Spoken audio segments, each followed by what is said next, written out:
Professor Kip Viscusi is the University Distinguished Professor of Law, Economics and Management at Vanderbilt University in Nashville, USA. He is the first University Distinguished Professor at this institution.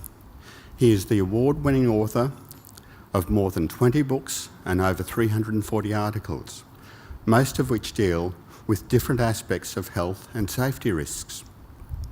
His path-breaking research has addressed a wide range of individual and societal responses to risk and uncertainty, including risky behaviours, government regulation, and tort liability.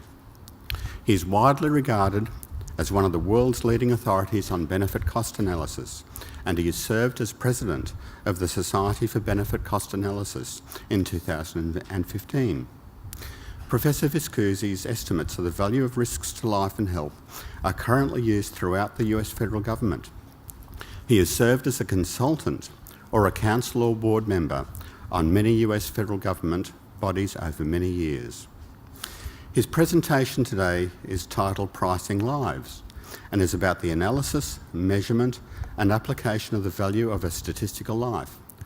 Now, when I got this gig, I told a fair few of people, both in my department and non-economists as well as economists, about the title, and also my family, friends and people in my church.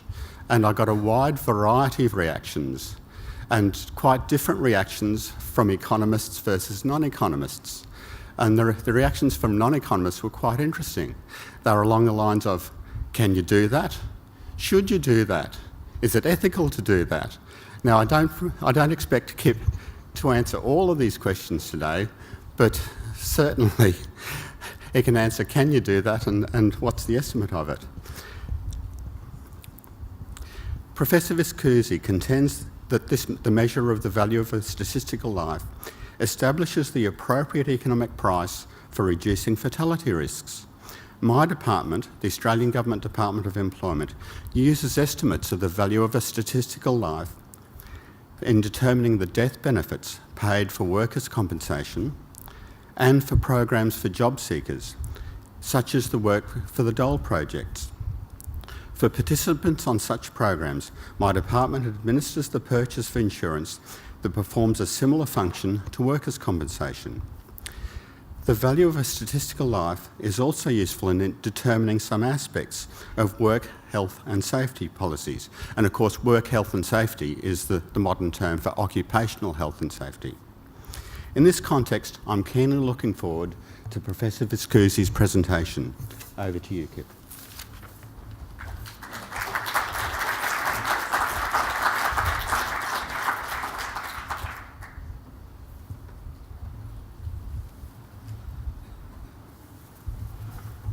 So I'd like to thank the conference organizers for inviting me for my second trip to Australia, and thank Dr. Greg Connolly for the introduction. I'll answer his questions now, and I guess I can sit down. Can you do it? Yes.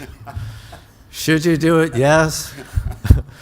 Ethical, but after all, we are economists, so that we can get away with a lot that other people can't get away with. Apparently, the title of my talk did not get him excommunicated from whatever church he's a member of.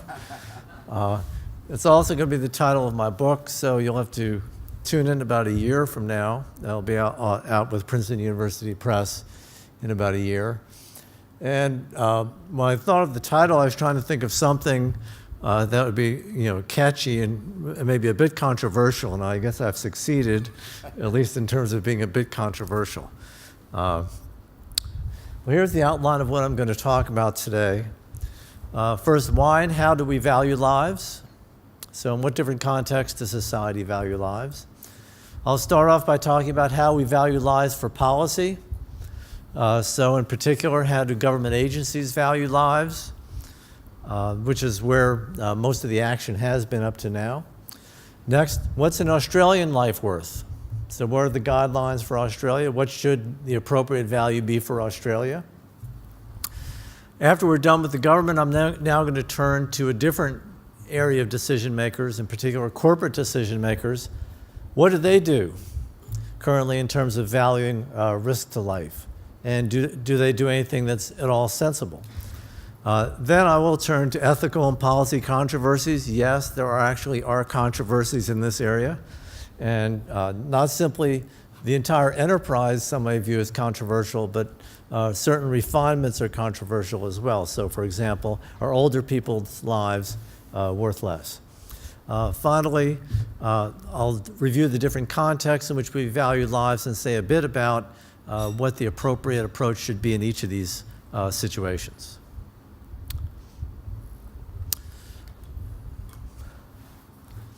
So why do we value lives? Well, for policy analysis, if you're doing a regulation, you want to figure out how stringent to make the regulation. You have to value the mortality risk reductions associated with the regulation. So that's one example, and probably the chief example in policy context. Corporate risk analysis, if you're designing a car, how safe should you make the car? How much should you value the injuries and fatalities that are reduced through additional safety features? And we'll talk about how General Motors and other companies have approached that. Regulatory sanctions. After people are killed because of regulatory violations, what should the penalties be? So, and should they bear any relationship to the value of statistical life or how economists would value lives? Next would be court awards. If, crossing the street, heading over to do our morning run, if a driver got sort of over-enthusiastic and ran me over and killed me, what should the appropriate court award be after a fatality? And finally, I'll be focusing on the policy analysis context as the springboard for everything, but then looking at how we can apply these numbers in other situations and also whether they're appropriate to apply in other situations. Well, when you start out valuing life, one reason we do it is that we don't have the money to get to zero risk. And lots of times, non-economists say, well, why don't we make everything completely safe? So I'm going to start off by listing, here are some examples of really tiny risks that we're not going to be able to get rid of to make life completely safe generally. So these are risks that pose a 1 in a million chance of death. And so we have 1 hour in a coal mine because of black lung disease, 3 hours at a coal mine because of accidents. But because we don't mine much coal anymore, those risks have gone down. But if you're riding your bike, if you're traveling by car, flying by jet, you incur risks as well. The next risk is living 2 months at 5,280 feet. And that's, for those of you who don't do feet, you do meters, this is a mile high. So this is the height of Denver, Colorado. And I spend about 5 months a year at 7,000 feet, so I get even worse cosmic radiation exposures. But fortunately, it's only a risk of about 1 in a million chance of death, so I'm still here.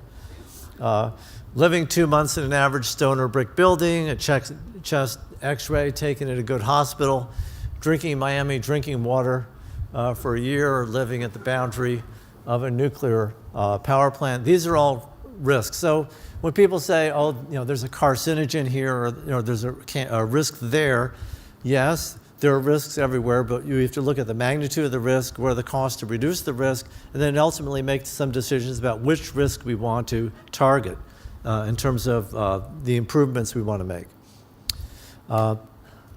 If we spend all of our money on safety, there are 128,000 accidental deaths per year. Devoted all of the GDP to these accidental deaths, we'd only be able to spend $115 million per death.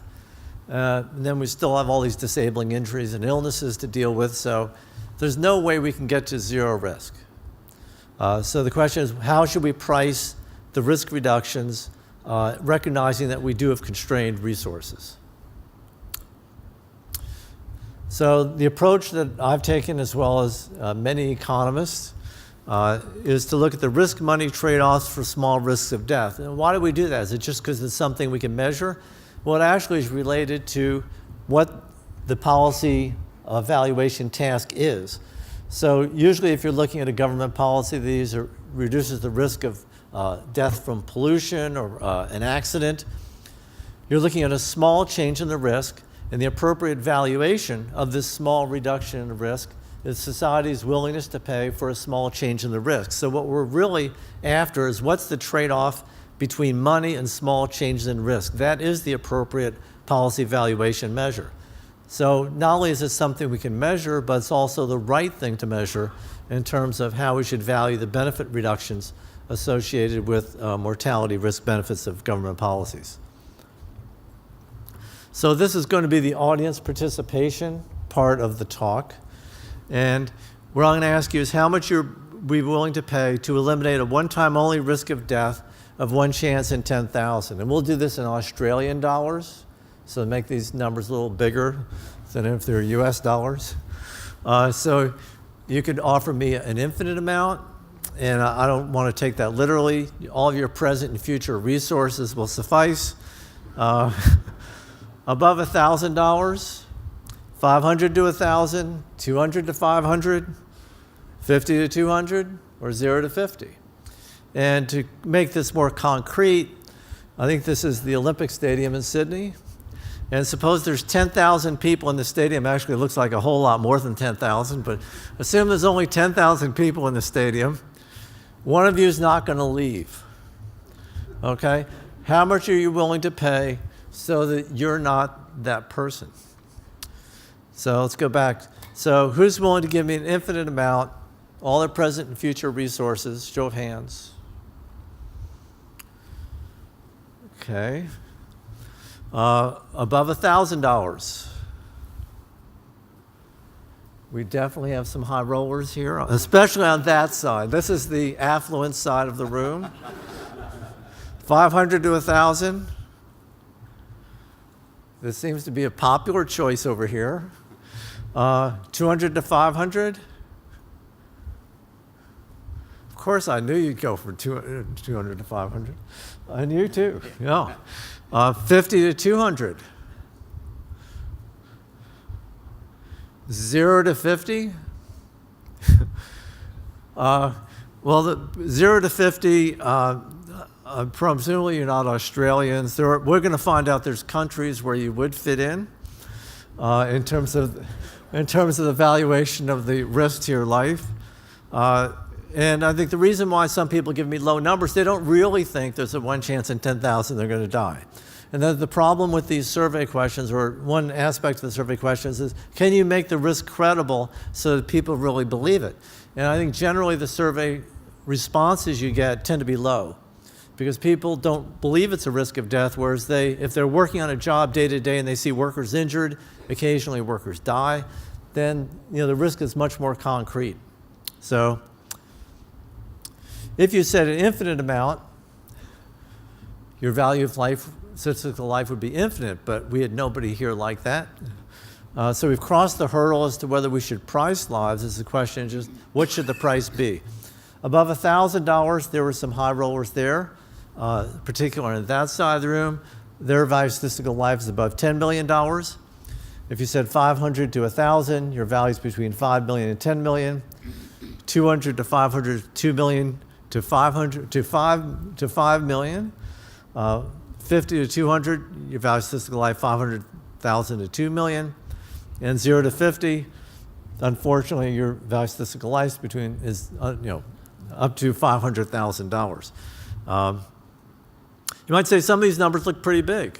I don't really have $10 million to pay. I mean, presumably a lot of people over there don't have $10 million that they could pay, but we're not buying out of certain death. We're only buying out of a very small risk of death, and you can spend a whole lot of money per unit risk to buy out of a small risk of death, much more than you could to buy out of certain deaths. So the fact that you give a high number, such as $1,000, is not crazy at all, and would not be unexpected for an affluent group such as this. So how did I come up with these numbers? So if it's a risk of 1 chance in 10,000 to a group of 10,000 people, each of them would be willing to pay $1,000 to eliminate the risk.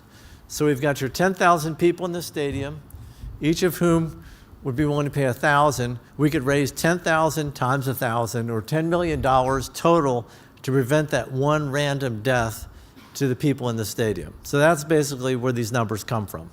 So it's the value of a small risk of death that we've sort of blown up to this larger group. So what does the value of statistical life mean? So it gives us the trade-off rate for small risks of death. It understates the amount of compensation you need to incur to risk certain death. So if I said, how much do I have to pay you for you to die right now? You'd be willing to give me, first of all, I would have to pay you a lot because in economic terms, your marginal utility of money after you're dead is a whole lot lower. Okay, so that you're not willing to trade off money for certain death. I mean, you need a lot of money or a high bequest value. We already talked about how it overstates the amount of money you'd be willing to pay to avoid certain death, and government agencies have used these numbers not only in the United States but other countries, many other countries as well, to value mortality risk reductions. So where do we get the evidence? Well, the first thing you can do is run surveys, which is what we just did. Although this is not the most elegant survey to ask for the show of hands, but there are various kinds of stated preference survey methods you can use, and I've done them too. And the problem with the surveys is that they are hypothetical and they aren't real risks, so that I don't think the numbers are as credible. What we're going to find is that the survey evidence generally is consistently less. So when the OECD generally uses survey values for the statistical life, their values are consistently lower than mine. In fact, both the World Bank and the OECD, all their numbers basically tend to be stated preference numbers, and they tend to be relatively low. I prefer market data because they're based on actual decisions. And what we do here is we analyze the implicit values of statistical life. And most of the evidence comes from the labor market. So it's appropriate that Greg Connolly from the Australian analog of the US Department of Labor is here, because that's where we get these numbers. And we have lots of data on worker earnings, and we have lots of great data on worker risks, and you can actually estimate statistically what the trade-off is between wages and risk. A second context in which we've gotten evidence is product market risks. So when you buy a car, if you're buying a used car, if it's a safer used car, you'd expect it to command a higher price, and it does. Similarly, when you buckle your seatbelts, back when there used to be voluntary buckling in the United States before it became mandatory, you could infer based on whether people buckle their seatbelts what their value of statistical life is. Housing market prices. So if you buy a house in a polluted area, the house price should be less. In fact, it is. And we've estimated the implicit value of a case of cancer based on exposure to hazardous waste site chemicals in the United States. So basically, you could do lots of these different approaches. The one I'm going to focus on today is going to be the job market, because that's where we've had dozens and dozens of studies. In fact, there's been dozens of meta-analyses of labor market estimates of the value of statistical life. Well, the dominant approach in the literature is wage-risk trade-offs. And I'm not sure any of you recognize him, but this is Adam Smith, whose theory of compensating wage differentials gave rise to this. If the worker is on a dangerous job, the worker on a dangerous job is going to want extra money to incur extra risk. And what we're going to ask is, controlling for other aspects of the job, how much are workers paid for this extra risk? So one example of a risky job, sort of a historical example. So we have Russell Crowe as a gladiator. And I've heard that successful gladiators did get some extra compensation, they got some extra perks, but it was not exactly a free market for their services. So I'm sure he was grossly underpaid for being a gladiator, but probably well paid for this part. So what we do is we use labor market decisions from contemporary situations to analyze the value of statistical life. And some examples where people actually are paid extra. The elephant handlers in the Philadelphia Zoo get an extra $1,000 a year for working with elephants, because the elephants are said to pose a hazard to the handlers that they don't like. The firefighters in Kuwait got paid $500,000 a year to put out the fire. And anytime you buy a smaller, fuel-efficient car, you may gain in terms of your fuel bill, but you're exposing yourself to greater risk. The basic principle is at least in the U.S. transportation field, is vehicle aggressivity. So bigger, heavier cars tend to be safer. Safer for you, they kill whoever you hit, but they're safer for you, so in terms of protection. So when you buy a smaller, more fuel-efficient car, you are making an implicit trade-off as well. Well, the way we estimate these trade-offs is not by looking at elephant handlers in the Philadelphia Zoo and asking how much extra they're paid. We estimate wage equations. So the dependent variable is the log of the wage rate, and it's a function of various personal characteristics in the x, and then risk would be your beta 1 is your premium for the risk. So the value of statistical life is how does the wage change with respect to the risk, and that's just beta 1 because it's a log. You got the wage over here. 2,000 is 2,000 hours per year workers work, and the y the 100,000 because the risks are risks per 100,000 workers. So the value of statistical life comes directly from a wage equation or a log wage equation estimation. The median U.S. value of statistical life is in the $9 to $11 million range. And I'm going to focus on 10 million as a nice focal point answer. So for 10 million, workers would want an extra $1,000 to face a risk of 1 chance in 10,000. So all of you who said $1,000, you're right in line with the typical American worker. For those of you who are willing to pay more than $1,000, you're in line with somebody who's more affluent than the typical American worker. So we've estimated for different parts of the labor force, you can get numbers like 20 million or higher for what their value of statistical life is. Well, what about the international evidence? I talk a lot about the United States. What about the other countries? Well, I think that most of those estimates are not very good. And for the labor market studies, they have data weaknesses, particularly with respect to the fatality rate data. It was only recently that the United States fatality rate data got to be great. So now we have the census of fatal occupational injuries where we have multiple sources verifying every death. So it's a verified census of every job-related death in the United States. It also has information on the worker's industry, occupation, age, gender, immigrant status, race, and so on, as well as the nature of the death. So you can do a lot with the data. So it's phenomenal data. Methodological differences. For the United States studies, we generally do labor market reveal preference studies. The international studies, because their data tends to be much weaker, tend to rely on stated preference studies. And we found out the stated preference studies, hypothetical answers are not necessarily on target. Finally, there's an anchoring bias problem. And what we found is that with respect to the international studies, there's a publication selection bias. So if you're doing a study for some other country, you're running your estimates and you're trying to figure out, what's the right answer I should be getting?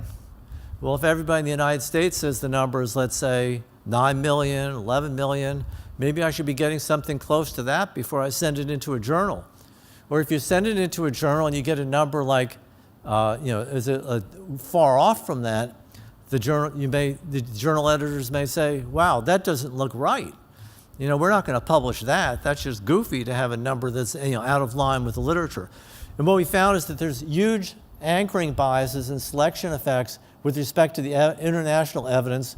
The international data actually, on average, yields a higher estimated value of statistical life than the US data, even though there's a positive income elasticity of the value of statistical life. So it actually should be much lower than the United States number, as opposed to it being a bit higher.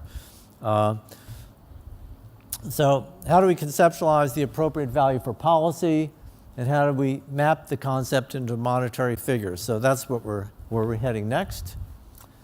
The early studies use the present value of lost earnings. So this is what gives economists a bad name. What is your life worth? It's worth what you make.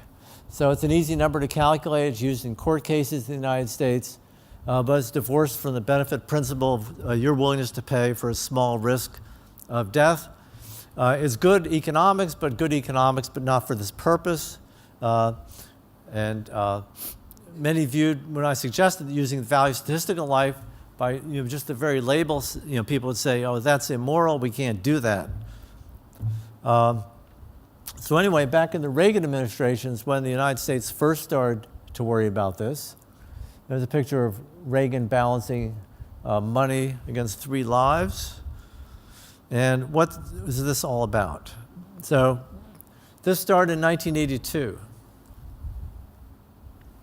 There was a debate over the OSHA Hazard Communication Standard, OSHA being the Occupational Safety and Health Administration. Because life is too sacred to value, the agency calculated the cost of death. But the cost of death was just a human capital measure. So it's $300,000 was the cost of death. The benefits they calculated, they sent it over to the Office of Management and Budget, which had to approve all regulations. They said, wait, the benefits don't exceed the cost. We're going to reject this. So the OSHA appealed it to then Vice President Bush, who said, gee, this is a technical dispute. Let's get somebody in here who knows something about this. So I was brought in to settle the dispute between the 2 agencies. And if you adopt the value of statistical life, it cranks up benefits by a factor of 10. So the day after my analysis was completed, the White House issued the Reagan White House approved the regulation and issued it. And that, I think one reason that this approach has caught on, at least with U.S. government agencies, is that the value of statistical life numbers make their policies look good. It increases benefits by a factor of 10 over what they would be based on the human capital approach. The fact that it's the correct economic approach is not necessarily important to the people who use it, but it's important to the economists. But the fact that it has a positive political benefit, I think, has helped sell the approach. So anyway, back then, my estimates were just over 3 million. Benefits exceeded the costs, et cetera. Some people thought my numbers were too big because they exceed the present value of your earnings, but that's sort of an irrelevant comparison. We're talking about small risk of death. And other people have said, well, we should make life priceless. We shouldn't put any dollar number on it. And what I found is that if you don't put a dollar number on it, then it doesn't really count. This doesn't look as real to decision makers. So that using the value statistical life number, I think, is more supportive of risk regulations than saying that life is priceless and we're not going to value it. So here are some examples of numbers used in the United States. For transportation regulations, 9.4 million. And those are based, there's been, I think, 15 studies using the Census of Fatal Occupational Injuries data. I think I did 9 of the 15. What they did is they just took those studies and said, these are the best estimates, we'll use them. Everybody else seems to be doing the same thing in terms of the same kind of numbers. They're all around 9.4, 9.7, $9.6 million. Well, why the heck does this make sense? My numbers are from the labor market. Why would it make sense to use labor market numbers to value transportation risks? Why would it make sense to use labor market numbers to value environmental risks? Aren't these different kinds of deaths? So one thing I've been looking at in the past few years is what's the value of different kinds of death, not just occupational death. So starting off with the labor market, the great news about the new labor market data is we know how people died, and we can figure out what's the value of statistical life for transportation-related labor market deaths, and what's the value of statistical life for non-transportation related deaths. And it turns out there's no difference between them. Fortunately, about half the labor market deaths are transportation-related, motor vehicle-related in some way. So that taking the numbers from the labor market and using them for transportation, this is a no-brainer. That one's easy because they're both traumatic injuries. But what about environmental deaths? What about illnesses? Why is that appropriate? Well, what is the value of statistical life picking up? It's your attitude toward the small risk of death, but that includes 2 things. There's the value of your fatality risk, the value of the fact that you're dying. So you have no future ahead of you. And it's the value of the morbidity component associated with that death, because dying in a traumatic injury does hurt. So we have people who, burn deaths, falls, you may be hospitalized for a period of time before your death. And what we've done, we've estimated what component of the value statistical life is because you have no future, you're dead, as opposed to the morbidity component associated with it. And it's about 75 to 80% of the value statistical life is because you're dead. And that component would transfer to these other agencies too. Now the question for the, let's say, Environmental Protection Agency, which is just basically the cancer agency, that's almost all their, that's the driver of all their benefits. Their question is, well, is the value of the morbidity risk associated with cancer greater than this 20% share that there is for traumatic injuries? And for that, we've done stated preference studies. So asking people, to compare, let's say, transportation fatality risks to dying of risk of cancer, trying to find, what trade-off rate is appropriate between them. And what we found is that cancer generally does have a premium, but it's not as huge as what in the UK, they basically double the value for cancer, which is much too high a premium. We found for bladder cancer, the appropriate premium is about 20%. The highest premium we found is 50%. So yes, there's a premium for cancer, but it's not double because the key component of almost all deaths is the risk of death is your loss of life is the driver, not simply the morbidity effect. So what are the international value statistical life practices? And what should the number be in Australia? Well, I got this number, and people have been giving me all kinds of numbers since I've been here. But the Australia, 2.7 million in US dollars. This is from a World Bank study. They found a study in Australia that used that number. I'd appreciate if people would email me other examples so that I can actually bring this up to date. Canada, 5.6 million, Malaysia, 1.0. United Kingdom, this is out of the Green Book. That's their guidelines for benefit cost analysis. Transport, 2.4 million, converted pounds to dollars. Floods, 2.1. We already talked about the United States. OECD, 1.8 to 5.5. Then 3.6 is the base. Now, recently I was on a panel with people from the OECD and World Bank, and what are the numbers for low-income countries? And my numbers are basically double anything the OECD does, anything the World Bank does. So even though I'm going to be reducing my numbers when I extrapolate to other countries because they're poorer than the United States, I'm still going to come up with bigger numbers than anybody else does. So they rely on stated preference studies, which gives you why they have a low base value. We already talked a little bit about the labor market studies. The Australian estimates, some are pretty good. 7.1 million is good. 22 million is a little high. India, these numbers are just implausibly high. So studies have found numbers for India of like 4.9 million, 13.7 million are just way too high. So what I suggest, the proposal I suggest is take the United States number, let's take $10 million. Now we have to figure out, we're going to extrapolate it to other countries based on the income differences between the two countries, between the United States and the other country. Well, what's the appropriate income elasticity? We've estimated the income elasticity using international data is basically 1.1, but I'm going to do it for 1.0 because it's easy to work with. So it's higher than the US income elasticity and somewhat larger than the OECD estimate of the income elasticity. It was about 0.7 to 0.8. So what I'm doing, I'll take the US number, I'm going to decrease it whenever I look at any other country except for maybe Bermuda, which is higher, and Qatar.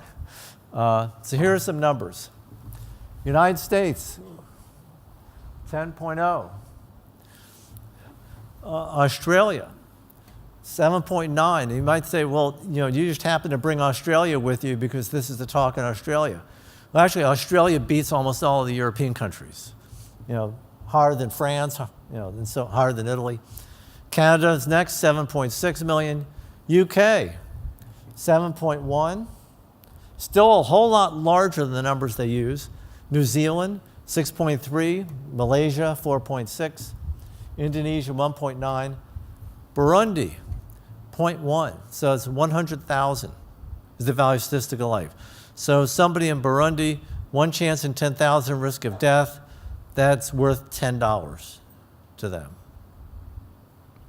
To put that in perspective. And there are a lot of other countries like Burundi, at the bottom end, so we're basically getting the high rollers here.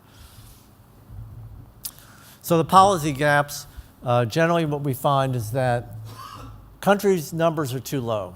So just like the United States numbers were too low historically, now other countries, and only recently are they in the right range.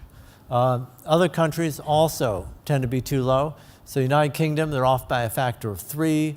If the Australian example that I have is correct, they're off by a factor of about 3.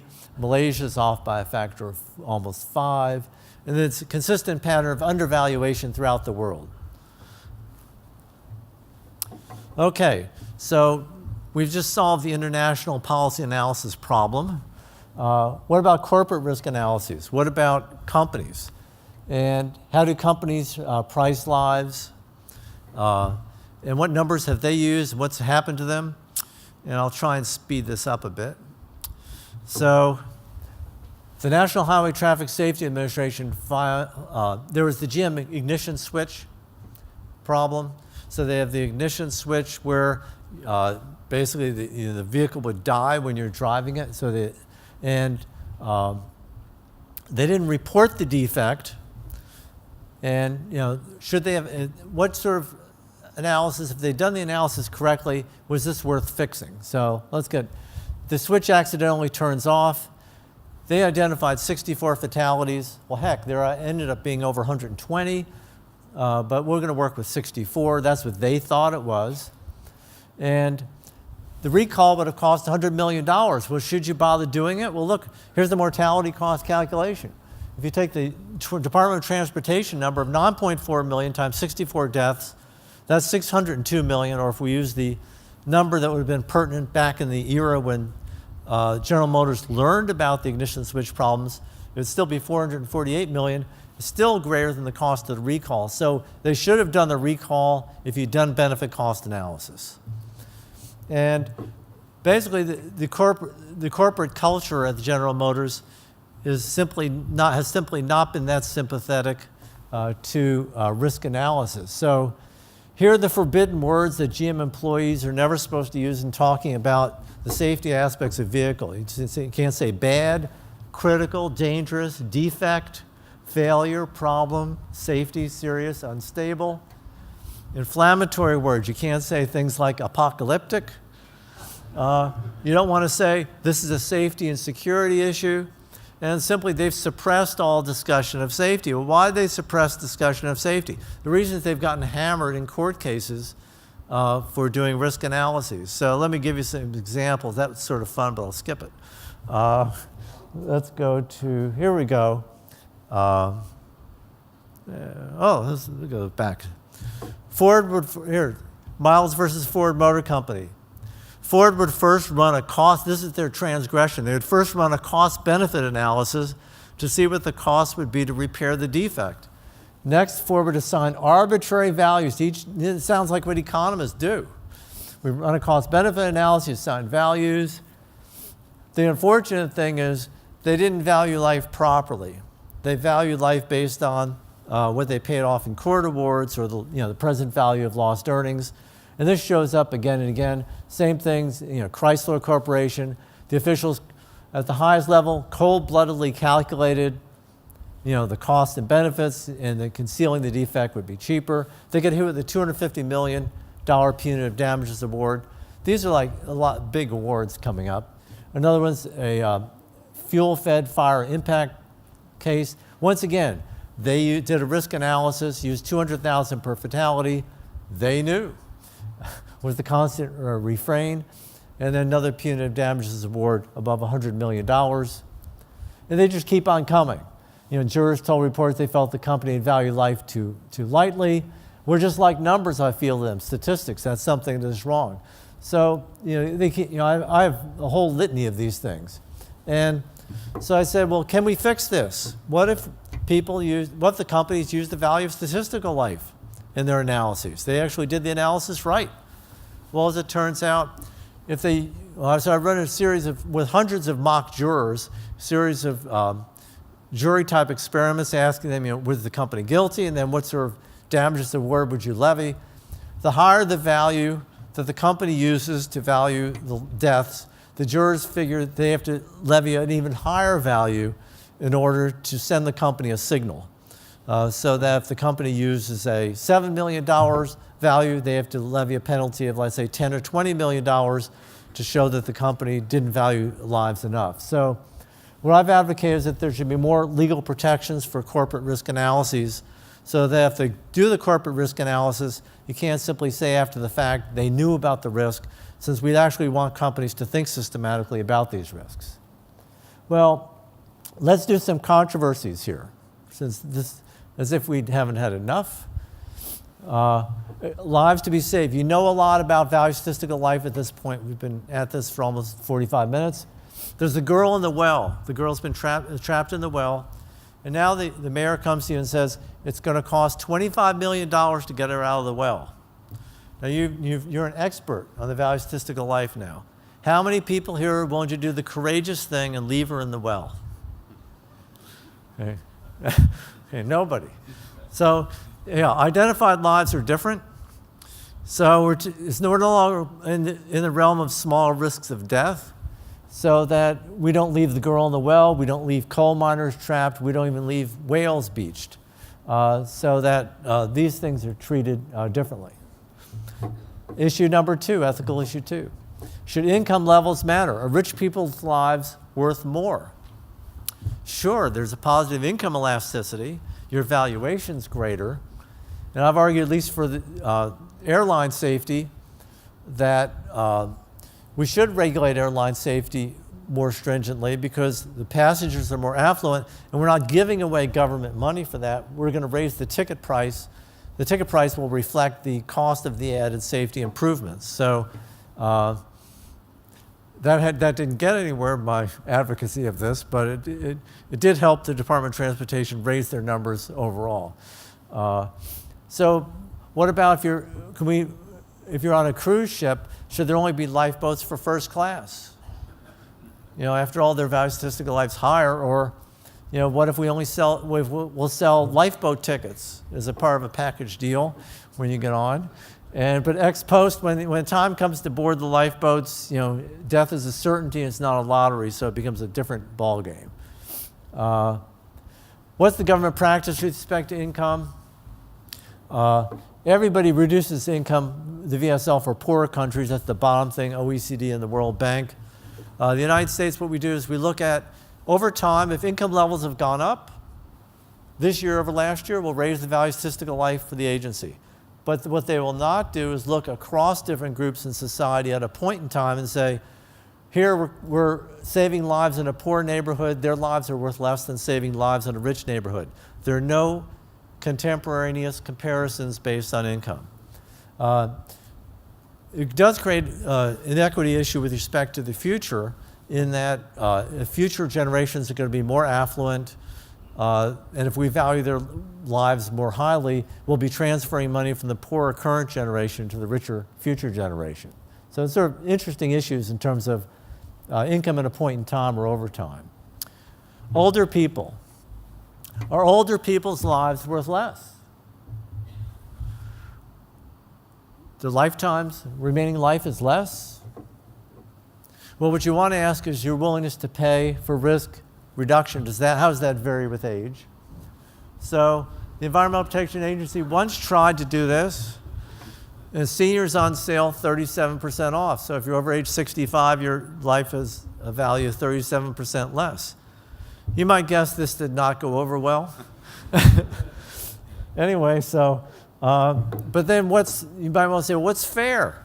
Well, is using the same value of a statistical life for everyone fair? That's sort of symmetric and fair. But it also could be, if we value each year of life the same for everybody, isn't that sort of fair too? So you get a quite different answer if your, quote, fairness criterion is based on each year of life as opposed to the whole thing. Age in the labor market, what's the answer? Well, it's this inverted U thing. So do the yellow line, the cohort adjusted value statistical life First of all, it starts at a fairly low level when you're 18, and here it peaked around age 46 or so. But the interesting thing, when you're age 62 and 63, it doesn't drop off the table in your early 60s. It's actually higher than when you're age 18. So if you did this actually correctly and did age adjustments, and I don't encourage you to do that, but if you did it, the people who are older, their values don't necessarily plummet. And one of the reasons for that is that they value their life, each year of life, by a lot. And we're going to get to that here. Here's the value of a statistical life year. And once again, it's the yellow curve. And it starts out back in $2,000, a little above $100,000 when you're 18. But heck, by the time you're age 62, each year of life is worth $350,000. And these are the kinds of numbers when you ask, well, what good are these numbers? Well, the U.S. Food and Drug Administration does a lot of regulations. A lot of things they do affect drugs and other products that only affect people with a few remaining months of life to live, or maybe a year of life to live. So does it make sense to value their lives, that 3-month period, at $10 million? No. What they do is they look at the value per statistical life year, and they've now started to use these numbers. They used to use as a placeholder. Each year is worth $100,000. Now they use numbers based on our value statistical life year numbers, which are several times greater. By way of put this in perspective, in the UK, their value, per year of life, what they think is a reasonable amount is something like £20,000 per year. If you spend more than that, it's sort of squandering resources. So our value statistical life years number, once again, are more than 10 times greater than the kinds of numbers they use in the UK. Segmented labor markets, do I have time? Yeah, sure. Okay, not everybody has the same opportunities. So we, with Joni Hirsch, we looked at separate labor market equilibrium in a variety of contexts. And so we have a labor market model, which I'm not going to spend time on, but you can think of the upper curve as those are the good jobs. You get a high premium for risk. The lower curves, those are not so good jobs. It's flatter. It can be really, really flat. So let's go to Mexican immigrants or immigrants. So the native U.S. workers, their fatality risk is a 4 out of 100,000. Mexican immigrants, 6. So it's like 50% greater, but using this, this one set of data, there's no significant compensation for Mexican immigrants. Native U.S. workers do get compensated. Another samples group, Mexican immigrants, once again, 50% greater risk. Mexican immigrants who speak English do get some compensation, but less than all immigrants.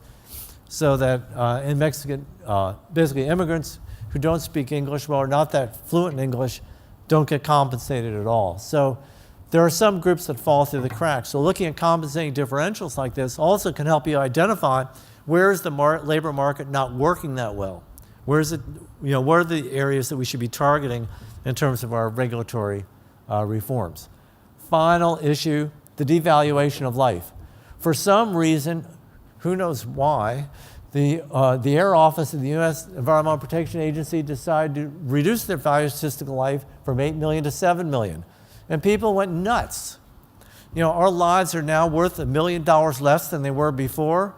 Why? And it made national comedy shows and so on. And I tried to figure it out. What they did is they took 2 meta-analyses, mine and Rosick and Taylor. And how they come up with this number, they took the midpoint between the 25th percentile of one of these meta-analyses and the 75th percentile of the other meta-analysis and said that's the right answer. I have no idea how they came up with that. But anyway, this is the Kahneman and Tversky kind of loss aversion stuff. People hate it when you take something away from them. And when you take away the value of their life and say their life used to be worth 8 million, now it's only worth 7 million, they're not happy. So this created a big firestorm. And in fact, there's legislation proposed, fortunately never adopted, which is that the U.S. Environmental Protection Agency is never allowed to reduce its value of statistical life ever for any purpose. So anyway, so these are the contexts we considered: government policies, corporate risk decisions. We've done those. Regulatory sanctions. Regulatory sanctions is just way too low.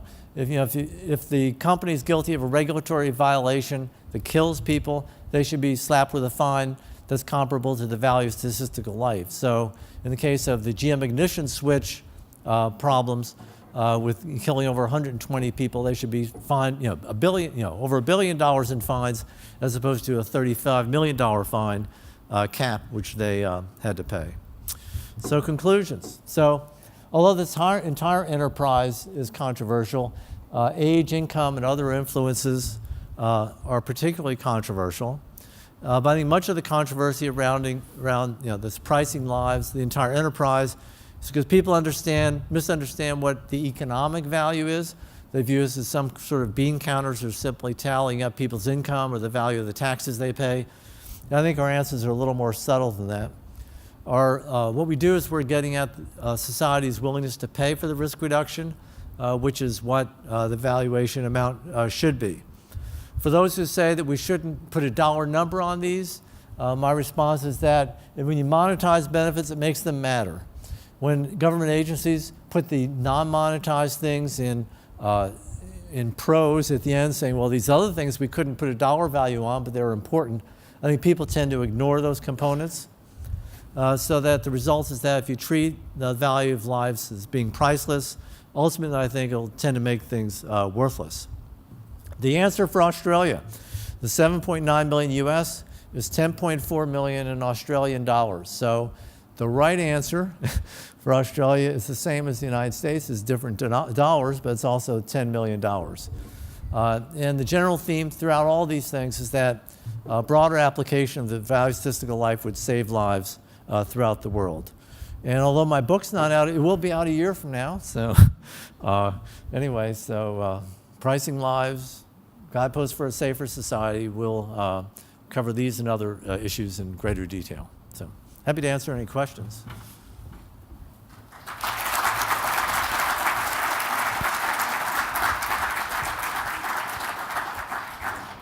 Thanks, Kip, for that excellent and well-timed presentation, and you've left plenty of time for a question and answer session. I'm going to exercise my chairman's prerogative by asking the first question. And first of all, I'll put it in context. And that's that in Australia, the rate of workplace fatalities has been dropping, but the rate of psychosocial injuries has been rising. How difficult would it be for you to apply your methods to the rate of psychosocial injuries and the value of reducing them, rather than the value of a statistical life for reducing workplace deaths? So you want me to do injuries, not deaths? Yeah, and psychological injuries in the workplace through things like bullying or sexual harassment or other bad practices like that. We can do that, in fact. Well, let me do injuries first. That's easy. Non-fatal job injuries, there's a whole literature there too. So instead of being 10 million, it's 50,000 to 75,000 for a typical non-fatal job injury that causes you to lose at least some work time. So you might ask, well, why not do compensate differentials for sexual harassment? Why not that? Well, as it turns out, Joni Hirsch, who's sitting here in the front row, has in fact done compensating differentials for sexual harassment, so that you can estimate that too. So the risk of sexual harassment, I believe she did it based on the EEOC case filings in different industries. So you can calculate what the probability is across different industries in terms of sexual harassment risks, and then calculate what's the premium that workers are paid for working in workplaces in which they're sexually harassed. And you can probably do the same kinds of things for other things like mental illness and so on. Now, the fact that there's a compensation doesn't necessarily mean it's a good thing. These are bad things. Just like death in the workplace is not a good thing. The fact that they're paid doesn't make dying a good thing. But we like to, if But these are going to be the kinds of premiums that workers are going to demand if they have to work in an unpleasant environment for whatever reason, whether it's something that poses a sexual harassment problem, whether it's something that poses an injury risk, fatality risk. They're going to want more money to face these extra risks. Thanks, Kip, for that answer. And now I'll hand it over to the audience, and I'll ask people to name themselves and their institution or otherwise their affiliation. And I think there are people coming around with microphones. Is there someone with a mic? Okay, thanks.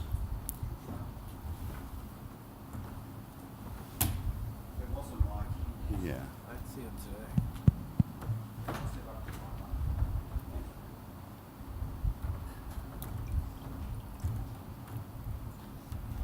Okay, I think we're in business. So the first question was over there.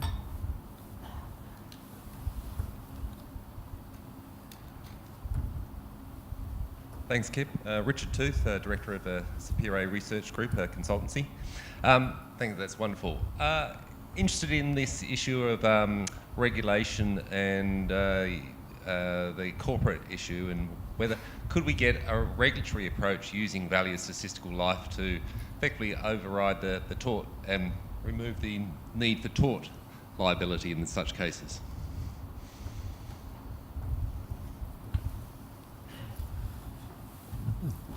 Well, the usual tort liability criterion should be whether the company is negligent or not.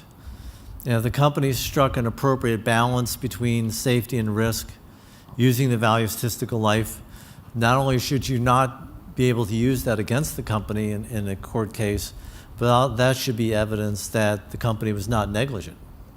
And I think one of the problems with court cases is that there's an ex post perspective.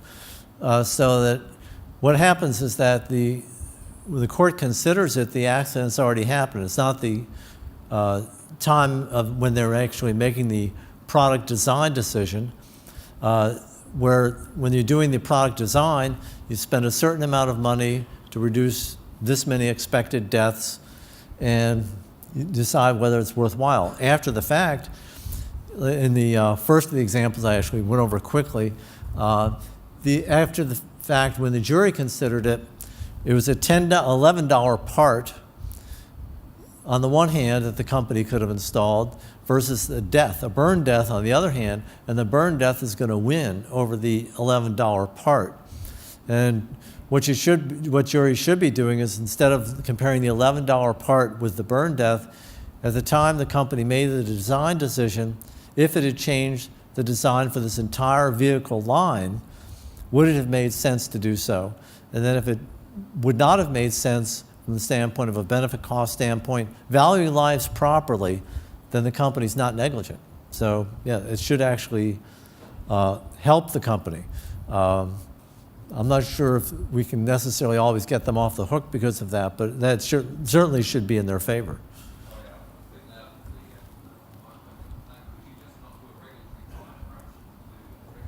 A regulatory.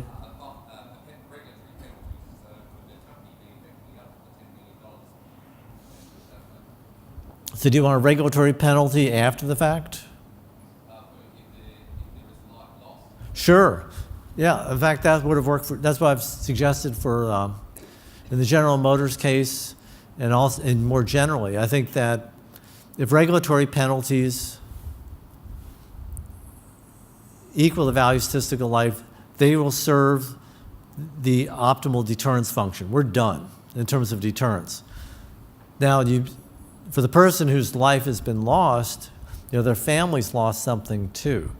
Now, I wouldn't, so if you want to compensate the victims, you can achieve that. If you could take that money out of the regulatory penalty and give it to them, that would suffice. I would not add it to the regulatory penalty. There's one group that wanted to have, Posner and Sunstein proposed having both, value statistical life plus the usual economic damages, but that's double counting. So what you want is the value statistical life. That's sufficient to provide for deterrence, and to address the compensatory needs or the insurance loss of the family, take it out of whatever the regulatory penalties and give it to the family. Is this mic on? Okay. My name is Peter Abelson. I work now as an economic consultant, but I was previously an academic. Actually, I think I'm probably more responsible than anybody else for the official value of life in Australia, which was adopted by the Office of Best Practice Regulation in 2008. It was based on work I did, which actually was entirely based on Professor Vicuzzi's work. So he's 95% responsible. The actual value that was adopted was 3.5 million Australians. I'm not quite sure where you get your, which is now inflated. I can't actually remember whether the inflation rate is by average weekly earnings or CPI, but it's now around 5.2 million is the official Office of Best Practice Regulation number. So it's quite a lot higher than the numbers that you quoted as the official Australian number. Several states have adopted the same Australian number. However, I'd say that when I made that recommendation to the Office of Best Practice Regulation in 2007, it was accepted in 2008, it was deliberately a conservative number because we were moving from a loss of earnings. And previously it was around $1 million, so putting it up to 3.5 was sort of a big jump, and it was deliberately a little bit on the conservative side to get acceptance. There is this issue which you pointed out, this difference, huge difference between the value of life and the value of a life year, and the Therapeutical Goods Administration, rather the Pharmaceutical Benefits Association, to pass people on cost-effective drugs, were using a value of statistical life year of only $50,000. Now that may have gone up a bit to 60 or 70,000, but it's far below the equivalent statistical life year of about 180 or about $200,000 in the current number. So that's just a few observations I wanted to make. But just one question. On your labour market study is very interesting. Traditionally, as I understood it, you left out, not you personally, but some people left out the agricultural sector, which was one of the lowest paid sectors, but the one with the highest injuries and fatalities. And I just, on a technical point, perhaps you'd like to comment on that. First of all, it'd be great if I could get as many references and sites and leads to all the things you just referred to, so I could nail down all the Australian numbers. In terms of the conservative adjustments that Australia made, the same thing happening in the United States. So the agency that was at the forefront of using these numbers initially was the U.S. Department of Transportation, which used the present value of lost earnings. And for decades, their numbers were fairly low. And back in the 1990s, I suggested that they raise it, higher, and they were willing to go just above $1 million at that point because they're wed to the lower number.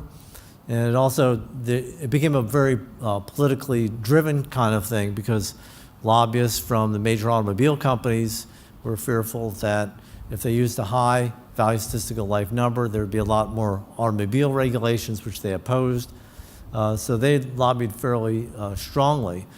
And it's only been basically after the Obama administration that the U.S. Department of Transportation got to be not at the low end, but actually more at the high end in terms of their numbers.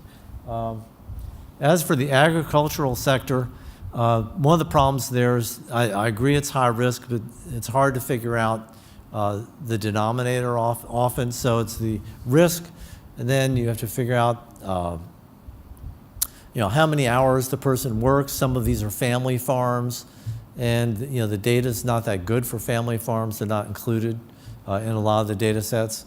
So we often exclude mining as well as being highly dangerous. So agriculture and mining. But yeah, I think agriculture is certainly something to be worth taking a close look at, in part because that's where a lot of the immigrant workers go. So we bring, at least in the United States, the immigrant workers do a lot of the agricultural work. And what we found is that the immigrant workers don't get paid extra for the extra risks. So my guess is if we looked at agricultural workers, they may not fare all that well. Flavio Menezes from the University of Queensland. So my question is about the assessment of risk. I have the floodlights in my can you face. stand up, Yeah. please? No, Yeah, I see him. sure. I see him. Yeah, okay, so I don't need to stand up. The assessment of risk, right? So presumably it's based on past, the probability of events in the past, frequency, or with technological change, right? So we hear about driverless cars and, reduction in the risk. So how is it possible to think about using, the value of statistical life, but perhaps think about a range of, because the key question is how you think about the role of technological change and risk in thinking about, because you do apply, VSL to, for example, to a cost-benefit analysis of a road, right? But that, but the risk component is fixed based on the past, right? But presumably technology can change that. So the question is how technology can change risk, the assessment of risk, and how that can impact the calculation of a value of statistical life. Well, no question technology really matters a lot. And when I first started doing this, the average fatality rate in the United States per year for a worker was 1 chance in 10,000. Now it's 1 chance in 25,000. So it's got, we're more than twice as safe, or less than, the risk has gone down, let's put it that way. And so yes, technological change has gone up, has made things safer. One reason, why do we have technological change? Well, part of it's just innovations happen, but another thing is we're more affluent. So over time, you're richer, and you're willing to, because we're more rich, or have more resources than we used to, we're willing to pay more for safer products than we used to, so that a lot of the things that were optional safety features on cars, people are willing to spend money on. So then if enough people get them, becomes standard equipment for cars once it becomes mass produced. So technological change does matter, and we still have the value of statistical life numbers. We still have risks, and we still have people willing to make trade-offs involving the risks. So technological change happens, it changes what the risks are. Then once the risks have changed, that'll also affect your how much you're willing to pay for additional improvements in safety. Glenn Whitworth, Centre of Policy Studies. I'm thinking that you could extend your value of human life to a social insurance premium on gun purchases in the United States. So you multiply the value of human life by the probability that that gun will take somebody's life. Sorry, Glenn, can you ask the question again? Yeah, just a comment about the value of human life being applied as a social premium insurance, a social insurance premium on gun purchases. Gun purchases. Because, of course, gun control laws are far stronger in Australia than they are in the United States. Right. Interesting. So should the purchasers of guns be responsible for the cost that the guns inflict? So in some sense, the externalities. And sure, that makes sense to me. And some of the, if the gun owner happens to inadvertently or deliberately kill himself or herself, you feel, you may not feel as strongly about that as if a gun owner kills somebody else, and whether it's inadvertent or intentional. So yes, and the interesting thing about these sorts of fatalities, if you're killed by somebody, with a gun, generally this is not a voluntary market transaction, Okay, so it's not like you went down this alleyway saying, gee, if I take this shortcut, I'll trade off this, 2 minutes of going down, saving, time saving for the risk of getting shot, you know. So you're not receiving a compensating differential, you know, for this sort of thing. So these are involuntary risks. So the trouble with involuntary risks is that some of the people who are getting shot, not only are they not compensated, these are people who value their risk of life of $20 million, $30 million. They're not the workers who say, I'll work on this risky job for $10 million per, you know, for a value statistical life. So yes, I don't think it's any different than externality charges. You know, we have taxes on cigarettes. There have been proposed taxes on other products.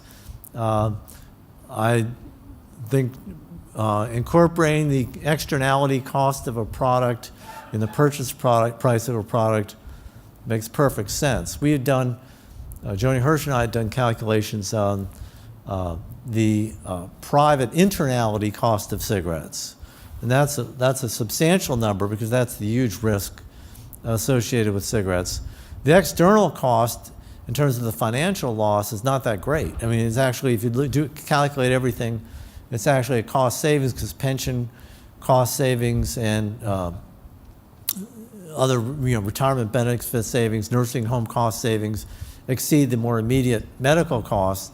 But the real loss is the health loss to smokers. So anytime you have a product that imposes health losses, like guns, I mean, the health loss thing's got to be huge, and it's a big player. So in our case, you know, the health loss cost, the internality cost of smoking to the smoker dwarfs any financial cost that people talk about in other contexts. Well, Kip, we might delay releasing the video until after you've re-entered the US, I think, after that answer. Did you have a question? No. Okay, there's a question here. Oh, sorry, after that one, yeah. It's your show, yeah, so that question first. Sam Wills, Sydney Uni. So not unrelated to the question about guns, my question's about the military. So how does the value of a statistical life work within the military when they're spending on, you know, body armour or protecting their own soldiers? But how does it also work when you're dealing with collateral damage? So for example, in Syria, you know, do they think about, you know, the cost of a statistical Syrian life when they're making military decisions? And also, does that change during wartime? So you'd imagine in Syria the real exchange rate's probably depreciated quite a lot since things kicked off. Does that mean the value of a Syrian life is worth less today than it was during peacetime? And how do you make these reconciliations? Yeah, I have a tally of the value of statistical life for 189 countries, but I didn't bring it with me, so I probably have Syria in there somewhere. But now, the military is an interesting example. You might think, well, when they say, go take that hill, you know, in wartime, oh, you know, let's talk about the compensating differential I get for taking that hill. So, you know, it's not quite the voluntary market transaction for those things, but people have actually estimated based on you know, how much money it takes to get people to join the armed forces in the United States based on what the risks are. They've estimated a value of statistical life for people to actually join the military. And there's been a paper, one of my co-authors on many things, Tom Kniesner, has papers analyzing the example you gave in terms of equipment. So how much armor do you want in a vehicle? So do you want a heavy armor, which is very protective, medium armor, or light armor? And you can apply, they've done analyses, where one of the co-authors is a military person, and showing that depending on how often the vehicle is exposed in combat situations, that makes the optimal strength of the armor go up. But it turned out the medium armor ended up being the efficient thing as opposed to the heavy armor, at least in terms of benefit cost calculation. Whether that's exactly how the military does things, I don't know. I'm not sure the military counts the value of statistical lives of anybody who's killed who's not American. So I'm not sure that they count collateral damage. They should, in terms of, you know, the social welfare. Then you know, let's say they did it, you know, using an income adjustment. You know, there's no nice way out of this that would be, you know, free of criticism. If they value lives based on what the value of statistical life would be in those countries, based on the income differences, that value is going to be less than in the United States. So why is it that you're valuing the lives of the people in these other countries that you kill less than the value of the lives of your soldiers? So is it really worthwhile, to kill, 10 Syrians for every, 4 soldiers whose lives American soldiers whose lives you saved? What's an ethical or meaningful trade-off rate?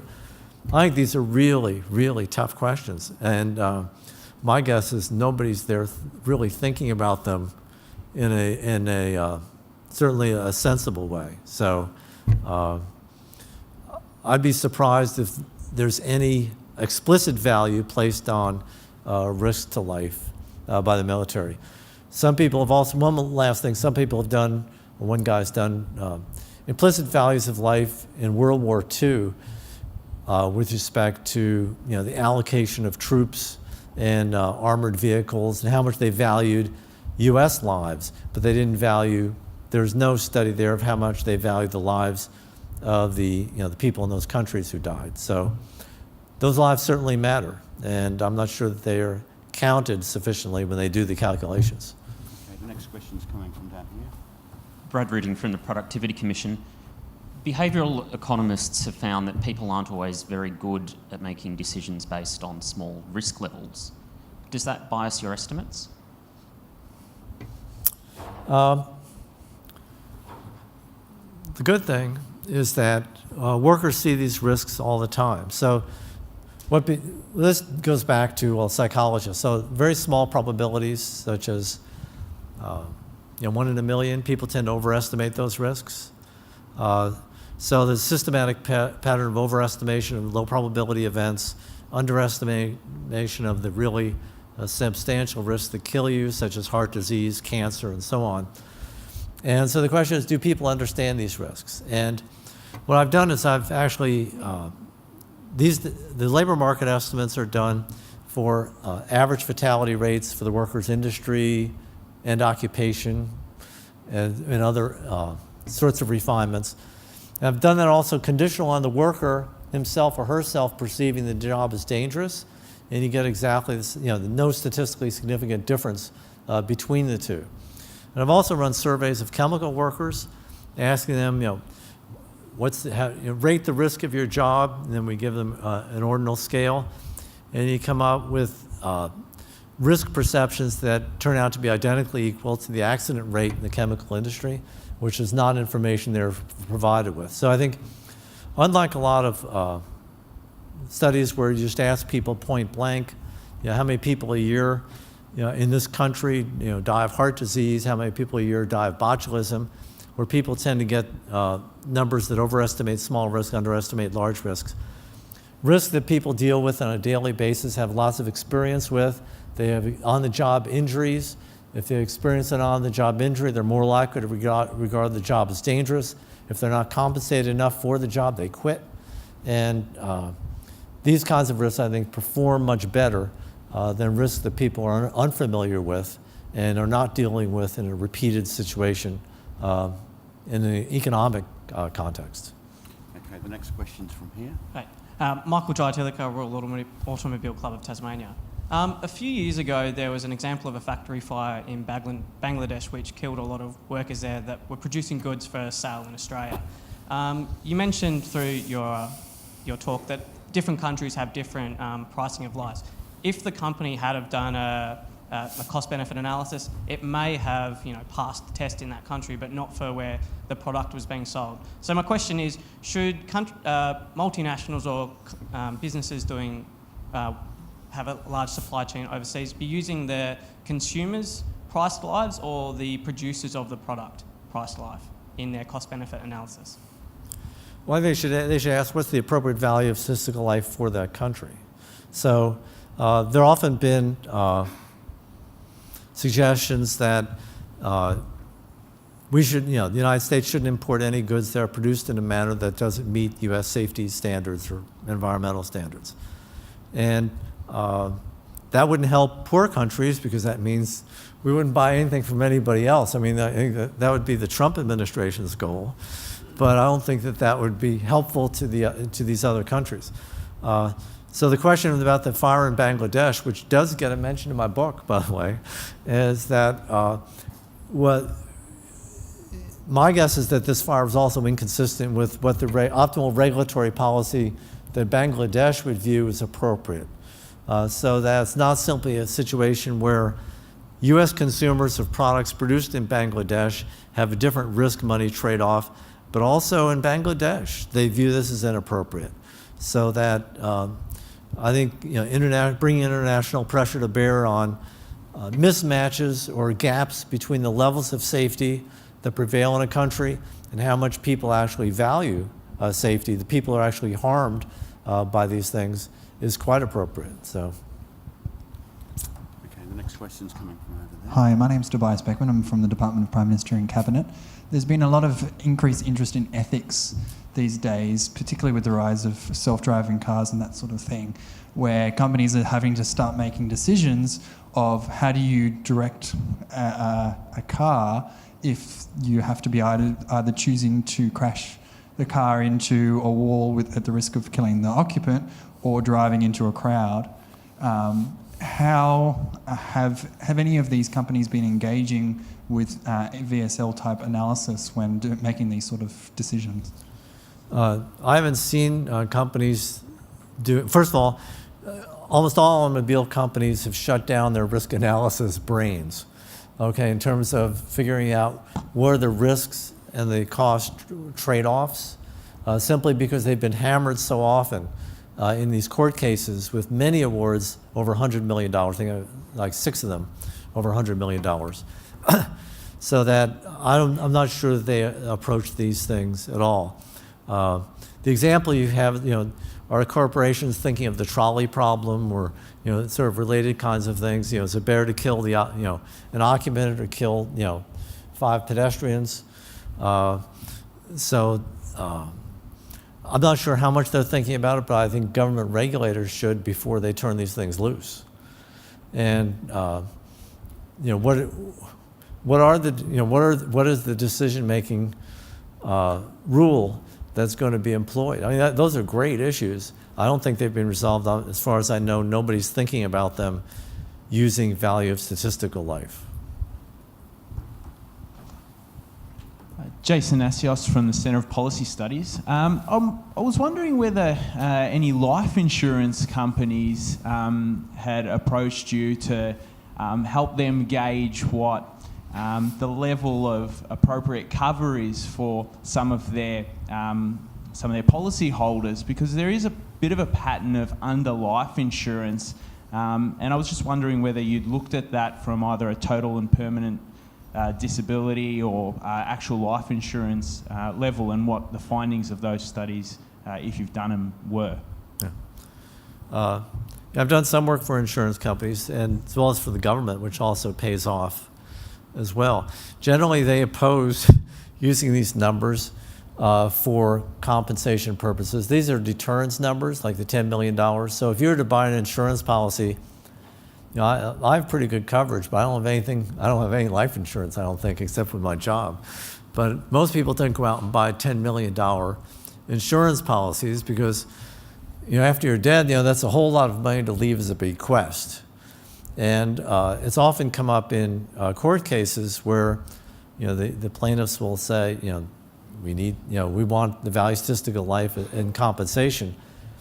I did these cases on behalf of the U.S. Department of Justice and other groups where the government itself opposed, using these numbers. They use the numbers for valuing prospective regulatory policies, but they do not advocate using these numbers for compensation because it's more compensation than the person would want. Then you say, well, why not just give out, $10 million every time somebody's killed in a car accident? And the reason is that, well, if you do that, then your insurance premiums are going to go up. So it's not going to be free. The first one may be free, but once it becomes the standard practice, everybody's going to be paying more for insurance, and you're going to be forced to buy insurance that you don't really value. So you may not want to bequeath to your heirs. Not everybody wants to bequeath to their heirs $10 million, especially if they have to pay for that insurance coverage up front. So thus far, at least the insurance has not caught on that much in the insurance context. And it also didn't even catch on with respect to compensation after disasters such as 9/11. How much did they pay off, the people who died? After the GM ignition switch problem, how much did they pay off? They paid off a lot of money. Like the average payoff was in the millions of dollars for the GM ignition switch problems, but it was still considerably less than the value of statistical life. Okay, we'll have the final question from the same part of the room. Thanks. I'm Mark Harvey, Bureau of Infrastructure, Transport and Regional Economics. I've got two questions. Firstly, is the willingness to pay constant with the absolute level of risk as that changes? And secondly, you mentioned about higher values for deaths from aircraft because of higher income, but does it also matter with the nature of death? I understand that people have a particular aversion to dying together in large numbers, and also when they're not in control, unlike in a car. Yeah, these are all interesting questions. On the control, the opposite of being in control when you're in a car is like flying on a plane where you don't feel you're in control. And people may have an irrational fear of not being in control. So is it that they're valuing their life more in situations when they don't have control, or is it because they're overestimating the risk more when they're not in control? So what you want to do is try and disentangle those sorts of things. In terms of large numbers of death, I've done stated preference studies on natural disasters, terrorism attacks, those things where people die in groups as opposed to individual deaths. And these things tend to attract more publicity. So I think generally people tend to overestimate these risks, these more visible, certainly they make better visuals than if you're dying quietly of cancer in a hospital. You don't really hear much about that. But if there's a dramatic natural disaster, people are going to overestimate that risk. But I actually found reasonable numbers for terrorism risks. So they're similar to the trade-off people would make for transportation safety risks. So I was surprised that they actually came out to be fairly similar. As for the amount of risk, yeah, the numbers do vary, and we've got a number of we do a chart in my paper with Joe Aldi, where we look at the value of statistical life based on the risk level of the workers. The trouble is that, it's not the same worker facing different levels of risk, it's different workers who are in these jobs. So the workers who are in the really high risk jobs tend to be those who are more willing to do these jobs at a lower rate. So they're the less risk averse people, the more willing to endanger themselves than the people who are in the safer jobs. So what you'd ideally like to do is look at, for the same person who's in the safe job, if we were to put that person in a risky job, what would their value of statistical life be? And that's the kind of thing you can get at with survey questions. I've done it with non-fatal injuries, but I haven't done that with fatalities. But yeah, those are interesting questions. The good thing about the risk is that almost every government agency reduces really tiny risks. So at least in the zone that we're looking at, we're in pretty good shape. So I've done estimates for how much the value of statistical life should vary based on the range of risks that the EPA, Environmental Protection Agency, regulates using my estimates of the structure of worker utility functions. And you can actually show that it doesn't really change that much within the ballpark that they're playing in. So that's the good news, that these numbers are fairly robust. Okay, now I'd like you all to join with me in thanking Kip Viscusi for an excellent presentation and discussion session.